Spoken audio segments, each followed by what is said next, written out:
Yeah. Another big show tonight. Another huge guest. And, of course, another Johnnie Cole friend. Special friend. Special friend, I get you. Coach, you know everybody in the HBCU landscape, don't you, man? I have met many people that you don't know. Man, I tell you what, Coach, it's just been one experience, coming down from Ohio down to the South and not knowing nobody, man. And it's just been a blessing from God to give me that opportunity to go play football and basketball and just meet a whole bunch of folks, man. And that brown ball, man, on TV all over, practically coached the world. I coached over in Hamburg, Germany as well, man. And I can't say enough about the blessings that I've been and have been receiving. All right, I'd like to welcome everybody to HBCU Coaches Corner. I'm your host, Rocky Miller, along with my trusty sidekick, none other than the bishop, the detective, Stephen Campbell, the rattler. Don't ever forget that he's FAMU first, FAMU all the time. And all you gotta do is tune into our show. You will know. we know Florida A&M up and down, baby. With no further ado, our featured host is none other than the SWAC legend himself, the 2010 SWAC Coach of the Year, the SIAC Coach of the Year, none other than my main man, Johnnie Cole. Man, I like that. I like to hear that sound, bro.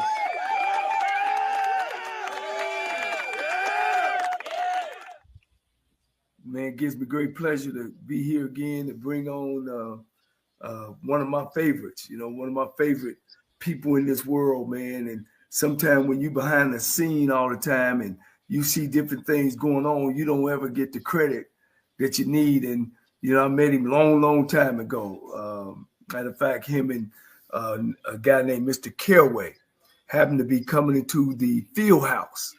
And I was a senior playing. And back then, Campbell, back then, TSU and Prairie View used to play at the end of the year, every year. And Rocky, it was called the Toilet Bowl. Hell, we would be 1 or 2 and 8 or 9, and they would be 0 and 11, 0 and 10, and they would call that the Toilet Bowl. But you know what? People would show up, because it was a rival. They was up the street. And, look, I'm going to continue the story, but that was the same time I had met a guy named Kenny Burroughs. Y'all remember 00 for yes, sir. For these Oilers. Absolutely. Freshman in the dormitory, man. And I heard this guy coming down the dormitory because I'm going to get back to the story. This is part of it. Man, this is my school. Here I am. I'm 17 years old in the dormitory. I'm only 142 soaking wet. Quarterback, I was number 12 on the roster. And all these huge guys, man, and this is my school. And the voice got closer. Finally, he came in our room, and I happened to be staying in the quarterback's room with a guy named Harold Smith and Johnny Holly.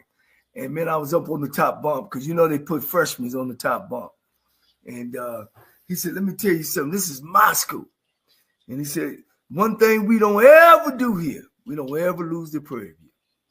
So now it goes back to 1995, man, and Coach, who we about to bring on, Mr. Al Wash and Mr. Carrington, came in. They were promoters. And they was like, man, why you guys play that game at the end? We could take that game and move it to the first of the year, call it the Labor Day Classic, and we're going to put it in the Astrodome, in the 8th wonder of the world, And that's when I first met Al Wash back in 1985. So that's been over 40 years, or close to 40 years, that I've been knowing this guy and all the great things he's done, and he's also embraced me. I call it I'm his little brother. Once again, I'm the youngest, but he let me into his organization. He showed me and told me and tell me and how they've done things, and one of the things I know, I was talking to him one day, and I was like, man, how do you do it? How do you get all these people in here, man? You know, I guess they come to see Grambling and Prairie View. He said, let me tell you something, Cole. Prairie View ain't beat Grambling in 30 years. They don't come for the game. They come for the things around the game, the pageantry. The experience. The experience, coach. You know what I'm saying? And that kind of told me, I said, man, that's why I like promoters, because they know their business, man. And the Labor Day Classic, which TSU and Prairie View, man, we've never, I think the largest crowd we've had was 24,000 people. But that's when they took the game. You know what I mean? And then both schools kind of separated, and now they go kind of home and home. And I get it. They cut the middleman out. But I think, and you guys will agree with me, Campbell. Of course, you've been down to the Orange Blossom City Classic, that game today should be 50,000. In the city of Houston, two schools 45 minutes from each other. You know what I mean? First game of the year, conference game, can determine who's going to go.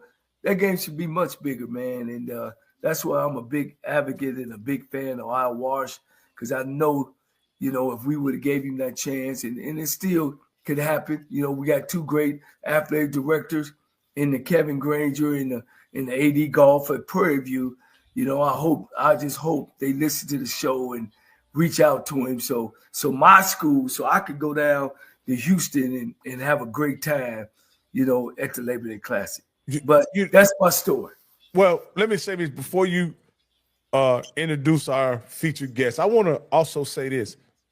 If you're listening to this and you have a direct line to an AD or a president, he needs to see this show, because we're going to talk about the business of football, as well as some interesting stories that Al may want to share with us.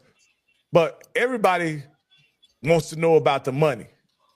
That's right. And if you want to learn about the money, if you got some questions about the money, why the State Fair Classic is one of the biggest payouts in HBCU football, even though it's not known as a top-tier football game, the event is huge.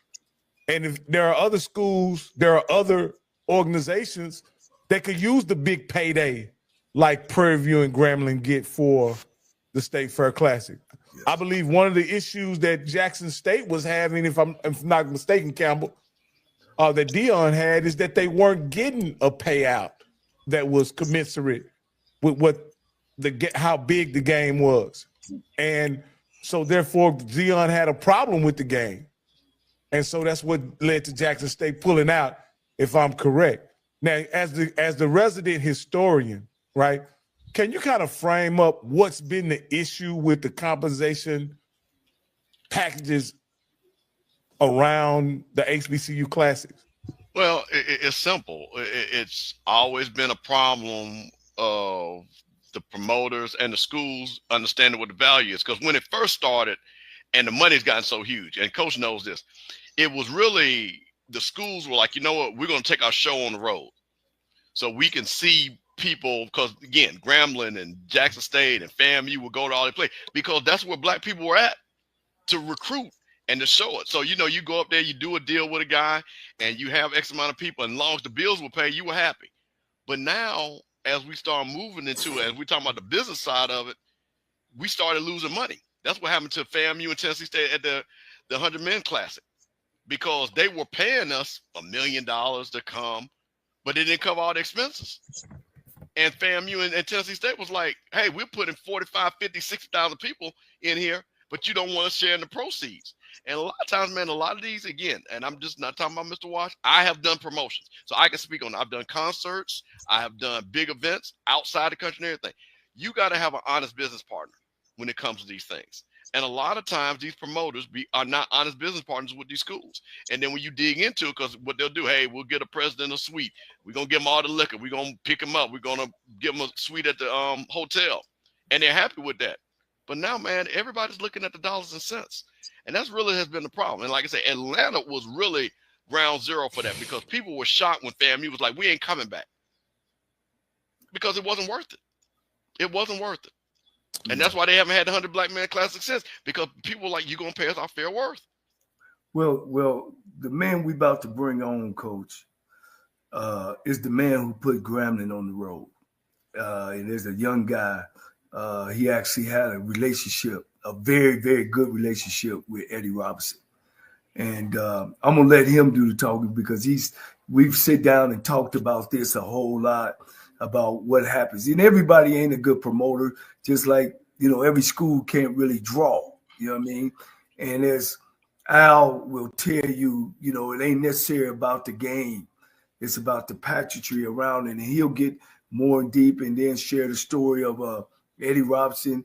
Of course, everybody know, don't nobody go to Grambling. Grambling play 8 games a year on the road. And some of these games, I disagree with Dion about the Southern Heritage Classic because I know Fred Jones, the promoter up there. The problem is that that's what the school signed for. You know what I mean, Rocky? Now, ask for more money if you want more money, but don't sign for it and then turn around. And Dion was right, too, that they probably wasn't getting a big enough payout about it. But then again, on the flip side, and I want Al to come because I don't want to say all that, but you can't bring everybody in the administrative office and their wives, and then they fly and they eat the steaks and all that. The game is wrapped around, the football team, and you can't bring everybody. But because that was the trade-off. That's what they did, so they didn't have to pay them. They let everybody come on the free ride and not pay the money. Right, but Coach, you signed in the contract. Well, that's right, and you agree with it. It's on you. It ain't on the promoter. Ain't no question, Coach. A promoter is out to try to get his money. Well, but I've been doing this game for 50 years. 50. Well, I think I'm gonna say this, and because I know we got Mr. Wash on, I think the best partnerships is a fair partnership. That's one that'll long last. And as you can say, Mr. Wash has a fair partnership with Graham. That's why that relationship has gone on for so long. You see what I'm saying? You got to be a fair broker when you're partnering with people, because you got to make people feel good when they're signing on, because after a while it's going to happen, just like with the 100 Black Men. Same thing with the Orange Blossom Classic and things like that. If you're not an honest broker with people, they're gonna take their show on the road. No, they're not. You know what they're gonna do? They're gonna take advantage of you. And then you got to realize that you are. I just didn't think that we negotiate well in black college, and I think that's one thing what Rocky was saying. You know what I mean? And you just got to negotiate better. But here's the other thing, Bishop. You appreciate this. Some of those games, man, like the Turkey, some of those games are traditional games. Now, we don't mess up the Southern Heritage Classic. Don't know how to go there. We don't mess up the Turkey Day Classic. Don't know how to go there. There's 2. We don't mess up the Orange Blossom City Classic. Nobody is showing up there. So right now we got the Magic City Classic, the Bayou Classic, and the State Fair Classic. Maybe you can add some with the Texas Southern Prairie Views Classic, Labor Day Classic. That's all we got now. We don't even have the Circle City no more, the Atlantic no more. We don't have those. But they have the Circle City. They're playing it. Yeah, playing it. Look what teams they bring it in there. Right, State and small schools. But hey, guys, I'm the football coach, Rocky the businessman. You Bishop, you the historian. Let's bring the real guy on. Do we got that favorite? Hello, everyone. I'm Michael Buffer. Our great nation is shared by the biggest fights and rivalries of our lives. Muhammad Ali versus Smokin' Joe Frazier. Iron Mike Tyson versus Michael Spink. Floyd Money Mayweather versus Manny Pacquiao. And Grambling State University versus Prairie View A&M University. The state of Texas versus the state of Louisiana. The world famed Tiger Marching Band versus the Marching Storm. Texas, Oklahoma, and Louisiana. Let's get ready to rumble!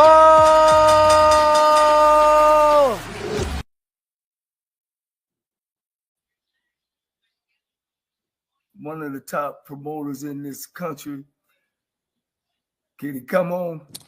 Yeah, I mean he's connected. We don't have his camera. Al, can you hear us? Go ahead and finish your introduction, and maybe he'll come get his audio straightened out. This game is 100 years old, and this year is the 50th year for the Classic, the State Fair Classic between Grambling and Prairie View, and the man in the myth, and he's an icon in this promoter world. He's one of the ones. He's a one of the lasting big time promoters in this game, and continue to do black college football games. He also does the Hall of Fame game in the NFL. He's taking over the game between Grambling and Langston that's going to be in Shreveport. And so hopefully we can get him on so we can get this thing going. Without no further ado, Mr. Al Wash.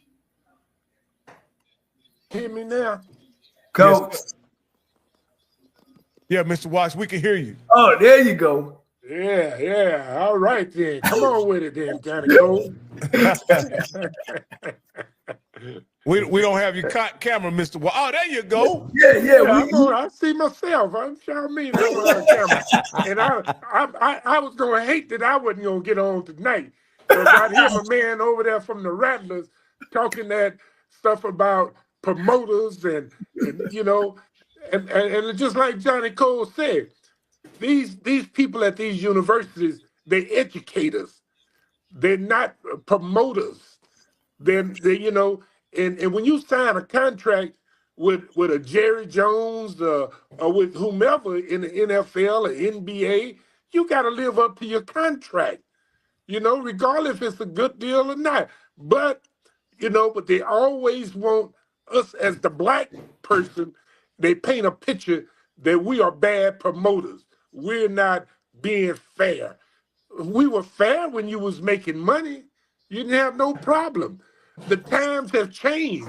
When the money get greater, you want more and you still under contract, and it's a way to do it. And I'm not faulting what happened in the Memphis, Tennessee.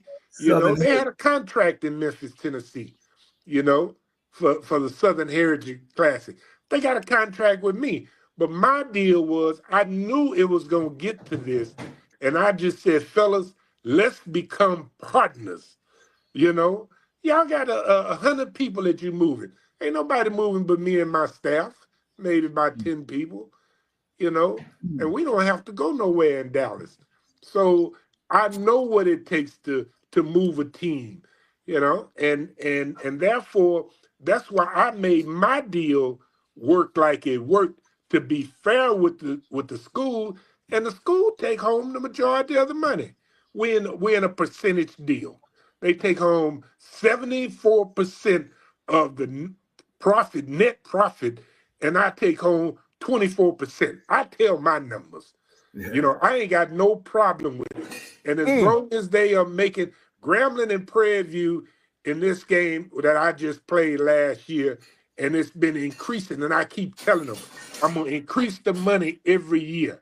This is the first time that they took home $528,000 a piece. $528,000 at a conference game.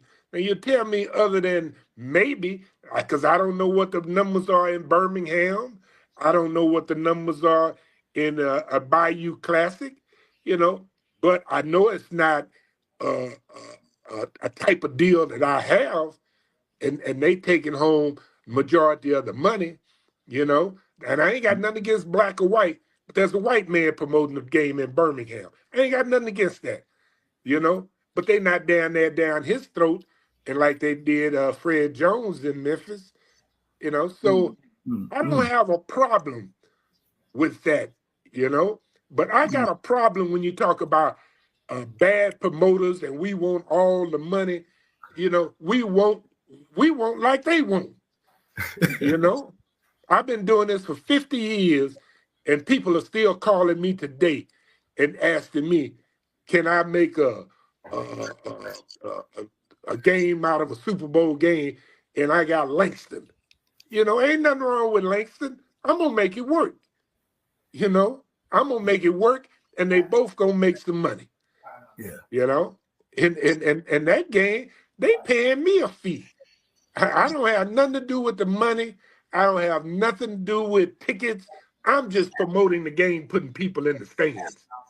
And they gotta listen to let me have, you know, have a open hand to do what I know how to do it. And I can't do it like I told them. I can't do it in 1 year. Don't y'all think I'm no Superman? You know, give me 3 years. You know, I gotta have some years. This thing has to gradually build. You can't just jump out there and you're gonna win the championship your first year.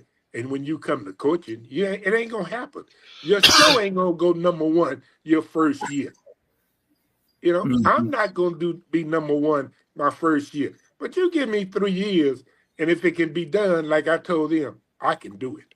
Yeah. Hey, well, Al, look, hey, Campbell, don't be saying nothing else. Boy, you pulled a rock. No. Listen. Now here's the thing. See, he proved my point.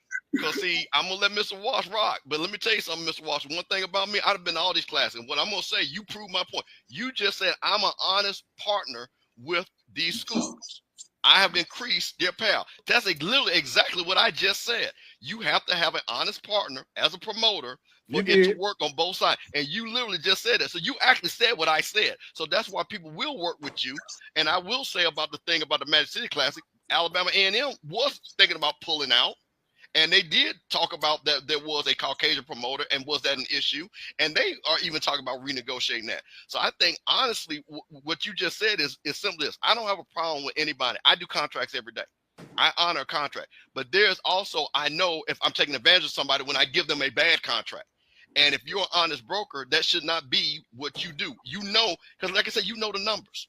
And I guarantee, like you said with Grambling, you probably at one time paid Grambling $200,000. You know that wouldn't be fair right now, but I'm pretty sure back in the day you probably paid them $200,000. Now, I didn't pay them nothing. I paid them a percentage deal, just like I had. Okay. You know, if they made $200,000, I might have made $25,000. There you go. You know, but I mean, it's a percentage deal. But see, other promoters do a flat fee. That's what happens. Well, but that's other promoters. And if the school go for it, just like Johnnie Cole said when he came on, you know, when you see it's not working, then sit down and let's discuss it in like business people and discuss it. You know, I mean, just like Texas, Oklahoma, they are already talking about that they got better facilities at home than they have at the Cotton Bowl. They got better stadiums. They got everything. But do you hear them pulling out the game? You know, because you know why? Because they split the gate. They get, if stadium holds 92,000 people, they get half the tickets. The other school get half the tickets. You know, they get the TV revenue. It ain't fair. What the TV revenue, don't just say promoters, the TV revenue is not being fair with HBCU games compared to all these other big schools, you know? They ain't being fair. Ain't no such thing as being fair. It's business. And I think one of the things, if I could piggyback, you know, I'm a big guy on tradition. And when we fight over nickels and dimes, man, it kills. Now Alabama State and Tuskegee, when I was there, I mean, people was hanging from the rafter. So then they start getting smart and funny with the money and cancel the game. Now neither team make any money. You know what I mean? And it just destroyed a lot of tradition. And I'm pretty sure the people in Montgomery, Alabama, that was a big thing. Now it's over and they trying to recover, but now they ain't getting nothing. They're getting zero. Just another home game. So, I'm big on, like Al said, somehow they could get to the table and work that out without pulling out of the game is the last thing I think they should do. Mr. Wash. Yes. I just want to ask you something. And I didn't mean, if you want to respond to Coach Cole, you can go ahead. And I'll ask my question afterward. Now go ahead. I remember it. I'm not that old. No. So my point is the point that I wanted to make about all these deals, right? With the administration changing so frequently at these schools, does that have anything to do with the change in expectations of what the payout should be? Meaning that if there looks like they're rotating presidents every years at some of these universities, right? And if that happens within the middle of a contract, how does that affect your ability, the school's willingness to honor the contract that they sign? Has that been an issue for you in any of your contracts? No, because the thing is this: the presidents of these universities, when they come, they got to figure out how to balance the budgets to keep that door open at that university. Football is just a small portion of what they're doing. So that's why you got athletic director, you got a business manager in the athletic department. First thing they should be sitting down at the beginning of the season and say, okay, fellas, we're gonna have X amount of games at home, X amount of games on the road. We got to go to this school on the road, this school on the road. How much is it gonna cost us to travel these schools? We're not gonna take the band to maybe number 2 of them, you know. And if you want the band, if the visiting team want the band, then they need to absorb some of the money that it costs to pay the band. It's simple, you know. It is very simple. You're supposed to have people that you got them on payroll. They should be able to know, you know. You just can't come up and say that, okay, for Prairie View and Grambling is the same distance away from Dallas. You can't come up and say, well, for me to bring my football team, it costs me $200,000. And Prairie View or the Grambling said, well, for me to bring my team the same distance, it costs me $50,000. Well, now, You get cook service. how is that a fault of the president or the promoter when they should know the numbers of what it takes to feed these kids? They should know the number what it could take to house them, bus them, and then they come up with a solid number, and then they say, okay, we need X amount of dollars to move our team. Now, if they're not doing that at the beginning of the season and don't wait till the season start, you know, so I'm not gonna blame it on the president. I'm not gonna blame it on whoever's running the athletic department has to know what it takes to move a team. How Even can the with coaches. expectations change in the middle of a contract, Mr. Wash? I mean, if it changes, then that's when you get together and you sit at the table with the person, with the promoter and the 2 schools, and you try to work it out. But then if you come to the table and you a stronghold that we gonna get more money, else we gone, you know, then it ain't gonna happen. You'll never come to a conclusion to work the deal out. Let me ask you this last question before I let you. Is there a such thing? Okay, let me just give you a scenario. I know in football, sometimes guys outperform their contract, and because they outperform their contract, management or ownership will say, okay, Mr. Player, you've outperformed your contract. We're willing to renegotiate, add years to our existing deal, pay you a bonus or something like that.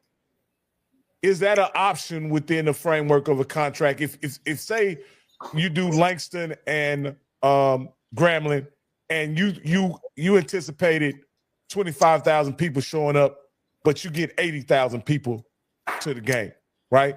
And your contract has a fixed payout to those schools of whatever number, but you made a very large amount of money based on that. I understand you taking the risk as the promoter, but is there such thing as these schools outperforming their contract, which they weren't coming back to the table and getting a better deal because of they outperformed expectations? I think there is a reasonable way of working that out.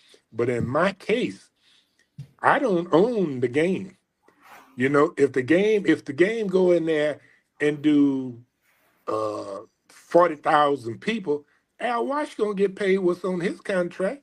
I'm not gonna go in there and say, look, you know, y'all paying me a salary, and I did this and that. I need more money. That ain't fair to the school, you know. But I guarantee you, though, after my contract is up, or during the contract, I can say, fellas, this is working better than we thought it was, and I did this for this little amount of money. Is it some kind of way we can renegotiate my contract? You know, Grambling and Langston, that is Grambling's home game. Grambling is paying Langston to come to Shreveport. So Grambling is going on the blocks to say, we gonna take this gamble like Eddie Robinson did years ago. We gonna take the gamble and we gonna make it work. That's why this man would get up in the morning, he'll come to a city, he reads the paper. And none of these coaches pick up the paper and see if there's anything written about the game in the paper. Eddie Robinson made sure he go get a paper on that Friday. And if you ain't got nothing in that paper about the game, he call up there and say, man, we ain't in the paper. You know, how you promote this game? You know, paper was big back then. You know, paper's not big today. Radio don't do what it do today. It's social media. It's all what y'all are doing. Things change. So you got to be able to change with the times in order to make it happen. So yeah, it's ways to come back to the table and renegotiate. And it's the same thing. And Fred Jones is a very good friend of mine. We talk probably once, twice a week or more, you know. Fred Jones, tell me who Fred Jones is. Fred Jones is the promoter of the Southern Heritage Game, which was Jackson State and Tennessee State. Tennessee State. Yeah. I think you had two institutions. You had, and this is just my opinion, you know, I think you had Dion saying one thing. You had Ashley Robinson, which is a smart athletic director, you know, because he helped the game that I'm playing in, Grambling and Prairie View, get to the way it is today. He was the one that said, we need this. We need this. We're going to work on this end and start selling tickets on campus. You got to be able to work too. You know, it ain't just about a promoter. If I don't get the help on campus, when Ashley Robinson was at Prairie View, we were selling 10,000 tickets every year on campus. They only had 10,000 students, but we sold 10,000 tickets, you know. Now today, and my staff said, you know, it's all on us. If we don't make it happen, the schools ain't coming up with no ideas. So we got to come up with these ideas. I got to be up and down the highway and meeting with all these radio stations and social media and alumni and trying to hype up a game and get them to come. And this is our 100th year anniversary, but it's my 50th year for promoting the game in Dallas. Yeah. One thing, Al, can you tell our audience actually what does a promoter do as far as spending his money? You kind of was going through it, you know, how you getting up and down the road. What does a promoter does? Don't he front his money in the advertising, but kind of go through that? Well, and every deal is different, and pretty much the schools had a reputation years ago, and they said the schools don't pay their bills. I don't know too many schools that can go, black HBCU schools that can go to radio stations today and get credit, you know, because when they get the money goes into the general funds, and the money is spent before the bills come in, or before they pay the bills. So they're not getting no credit. I just met with a radio station today. They said, Mr. Wash, we can't give no school no credit because we've been burnt too many times, you know. And I sat there and I listened to them, and I just told them, I said, you know, things happen, you know, and you getting paid, and you should get paid for your services.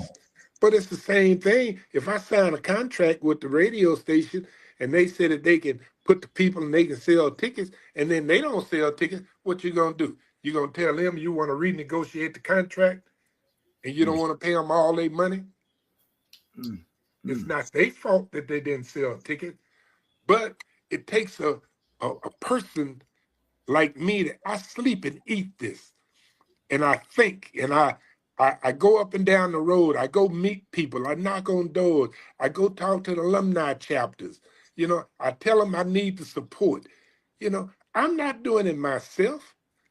All I am is a conduit to say I can go and talk to people. So yes, to answer all of y'all questions, yeah, everything can be renegotiated. And what a promoter does, what a promoter should be doing is setting up a budget, just like they need to be setting up a budget at the university to know what it takes to move a team.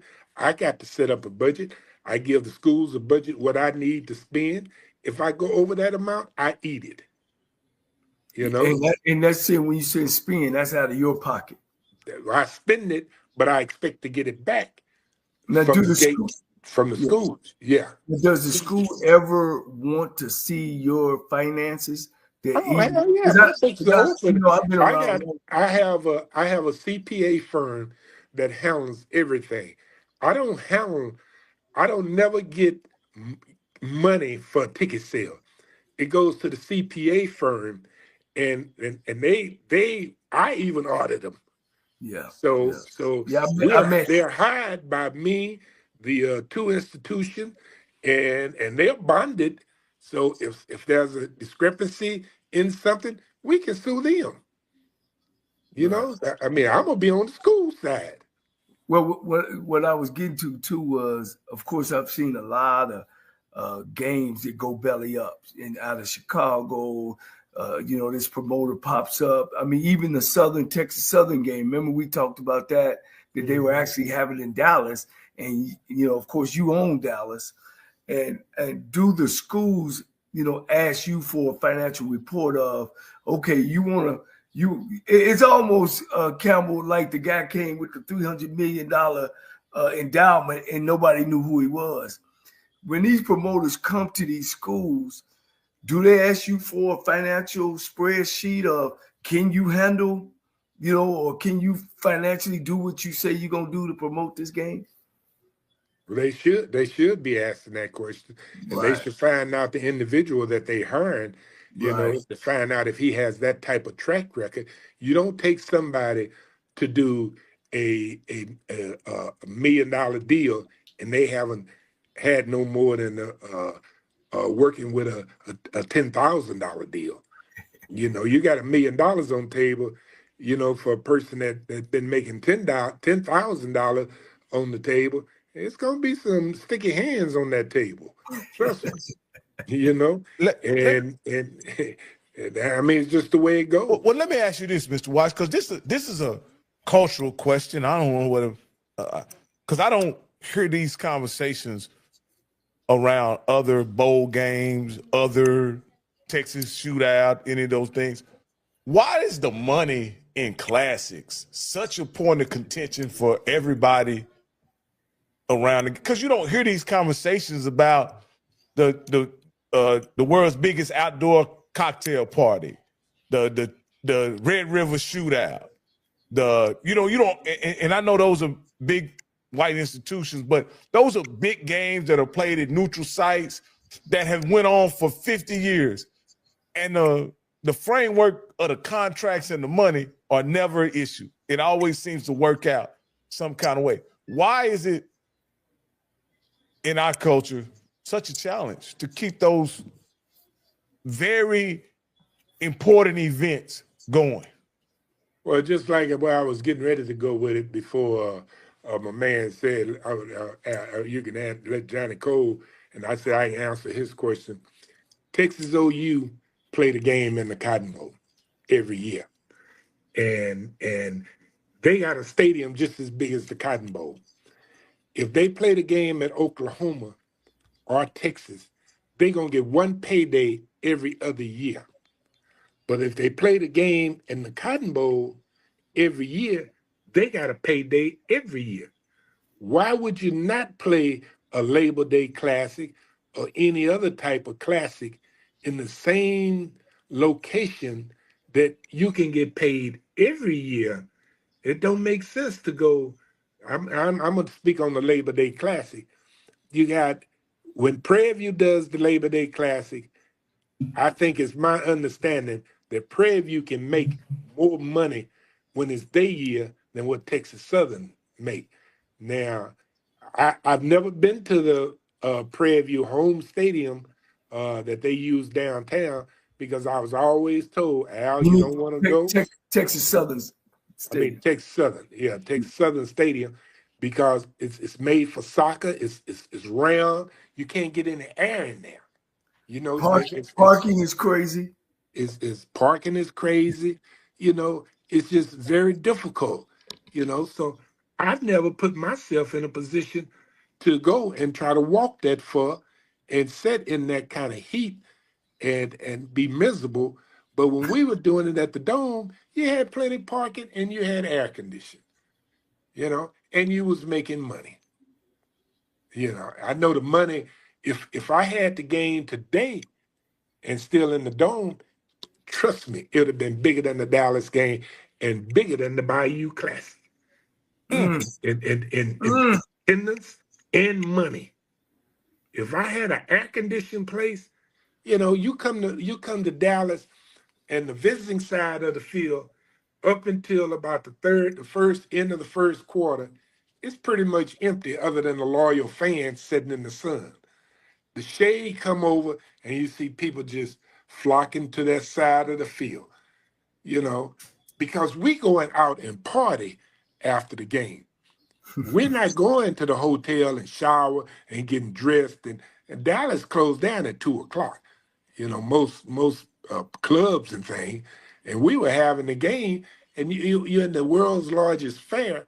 Well, the game was back in the day was at 7 o'clock, 8 o'clock kickoff, and by the time you get out of that traffic, you know, if you go to the hotel, you only got an hour left, and you're gonna pay $25 to go to a club for 1 hour. That's why them kids would be sitting out on the parking lot. It'd be problems out.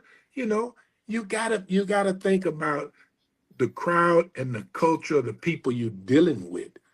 You know, all Texas OU people gonna do is get drunk, and they come early in the morning. They drunk when they wake up.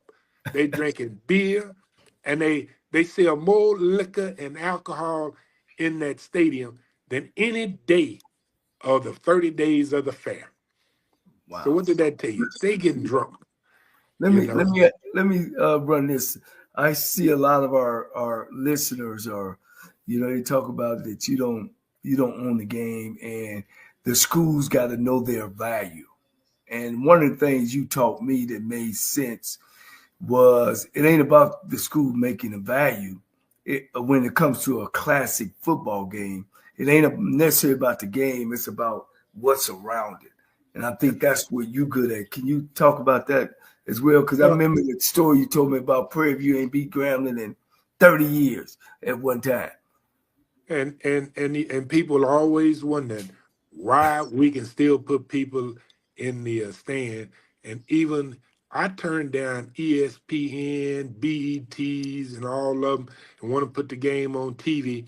Why would I want the game on TV and it's going to be a blowout and everybody across the country see that blowout? They ain't going to come to the game because they never experienced being at a game like this.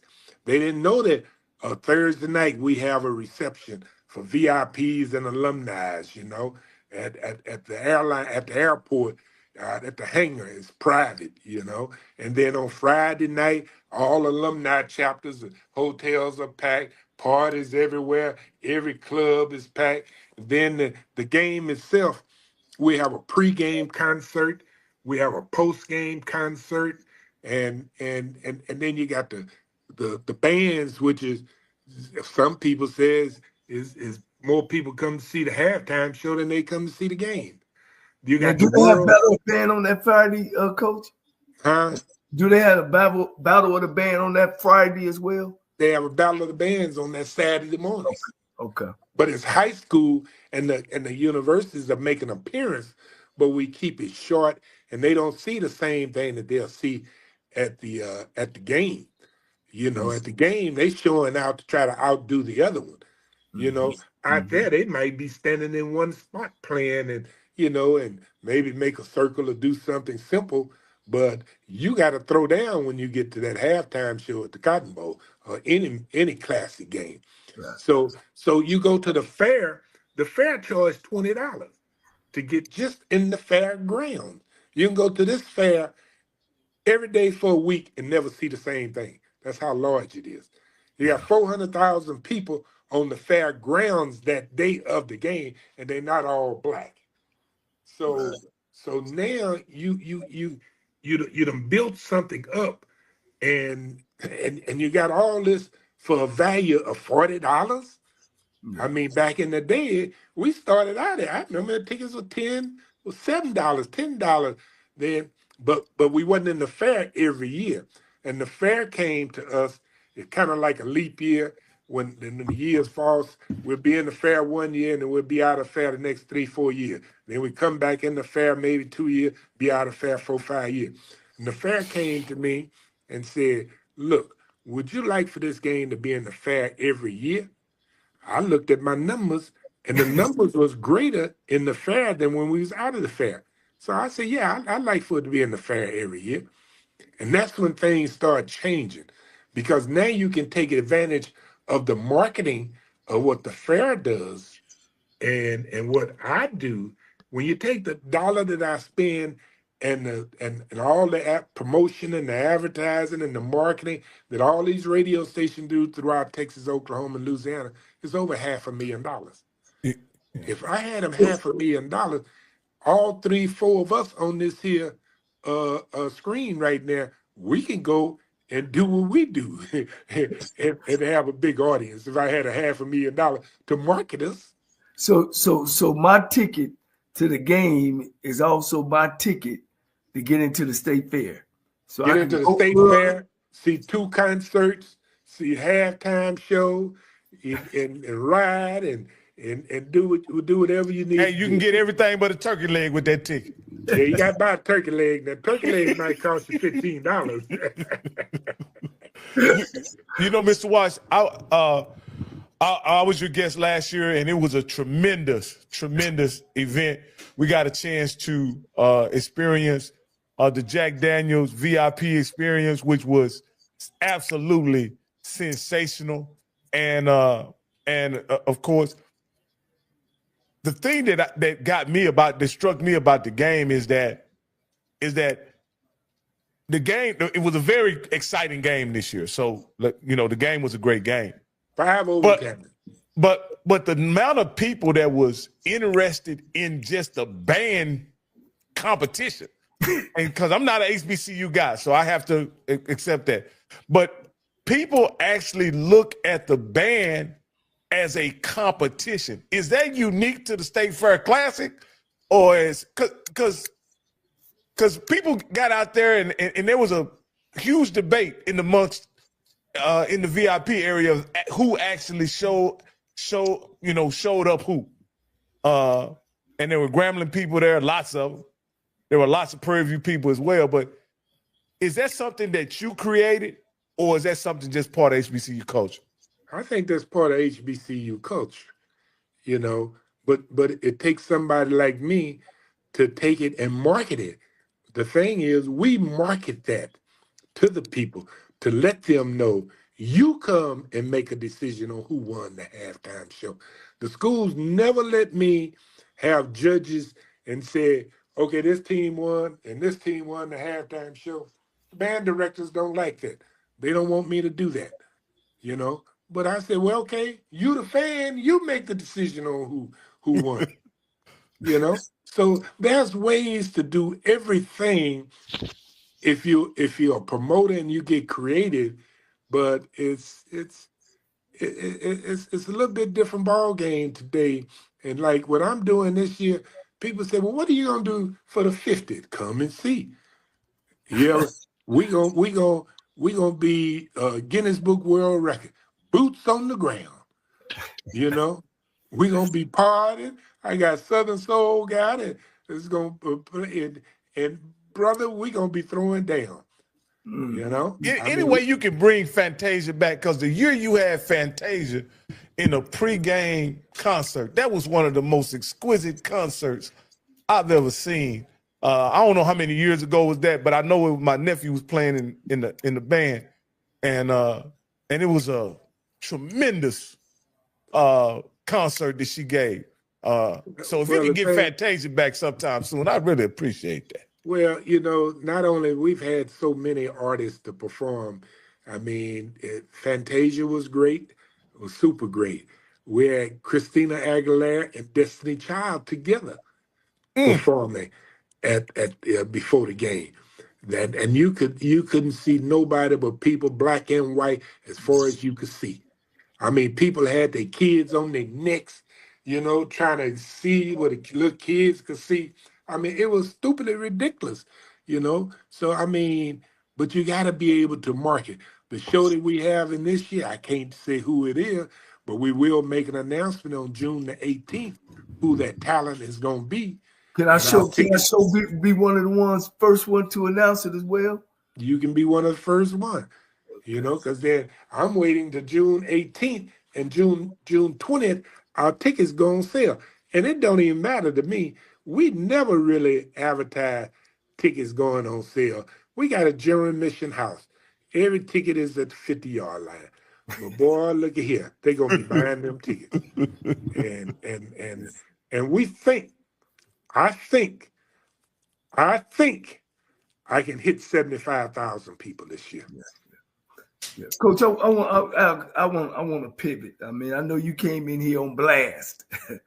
And because I was listening to my man from FAMU, you know, I couldn't help but come and defend. Campbell hadn't had a chance he hadn't had a chance to meet you. So, you know, he'll come.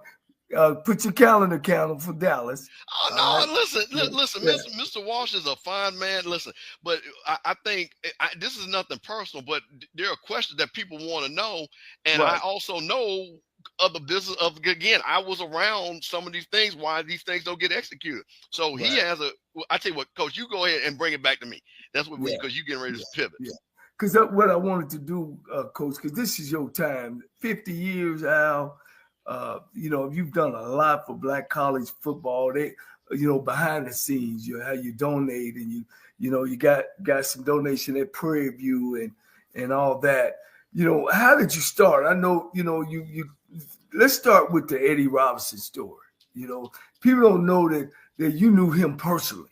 You know, he kind of really got you going in the right direction. Can you start kind of talk right there with how you started and when Eddie Robinson came into your space? Well, let me say this. There was a company that was promoting the game before I got involved in the game. And the school sued them. It was a Pace Management out of Houston.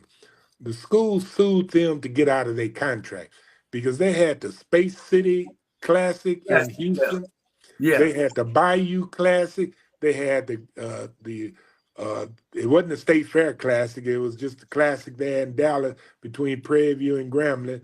And back then, I think they were doing maybe about 17,000, 18,000 people, which was a lot of people back then. Now, Coach, can I step in? Now, the Space City Classic was the largest classic, 75,000 people. They were the first. Grambling and Texas Southern was the first football team that sold out the Astrodome. And that's why I was saying about negotiation. And then we disbanded that game. Shit, you can't get 5,000 to see Grambling TSU play. But go ahead, Coach. I want to squeeze that in. I'm sorry, Al. Go ahead. And when that happened, Eddie Robinson and a man named Brutus Jackson, they came to Dallas and they sat and talked. But first, Eddie Robinson came and he said, son, he said, if you can put people in the stands like you're doing with Prairie View and they can't win a game, just think what you can do with us. We winning. He said, I need you over here at Grambling. And it wasn't like nobody was paying me a salary, but I mean, hey, I'm a young guy and he's a legend.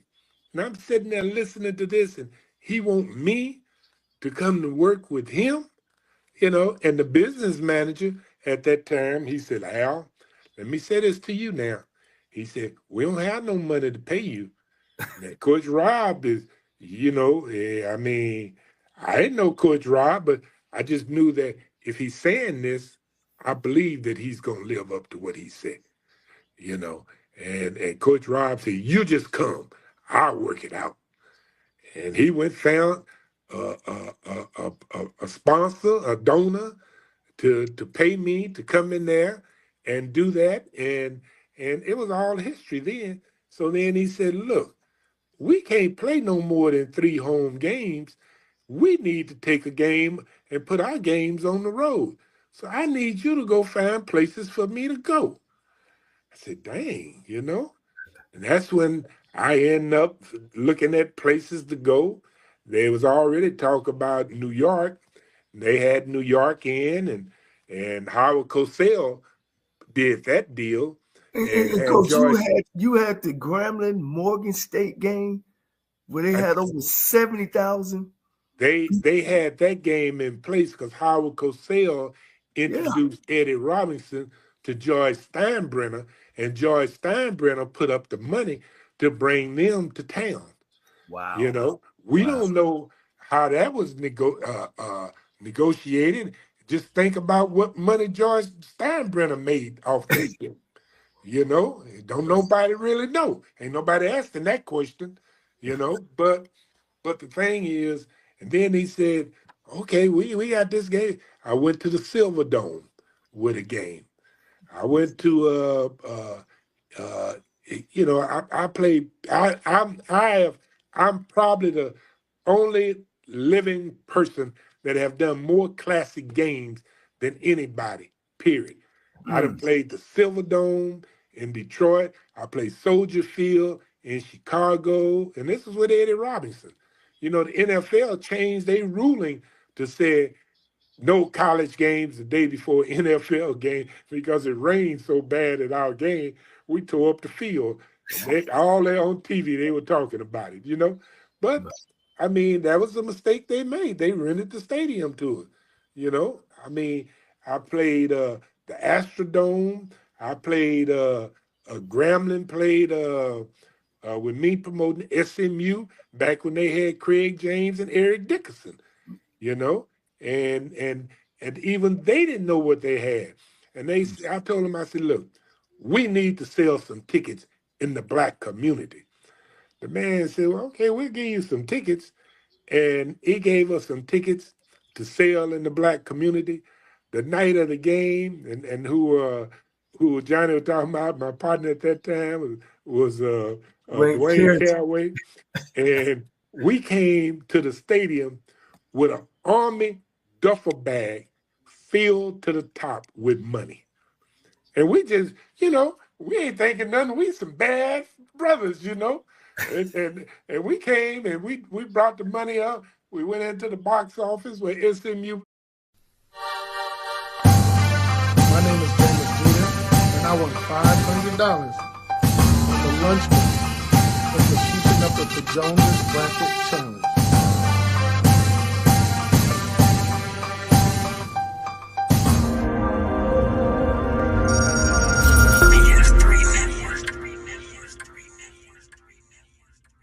BS3 Network, changing the way you watch TV.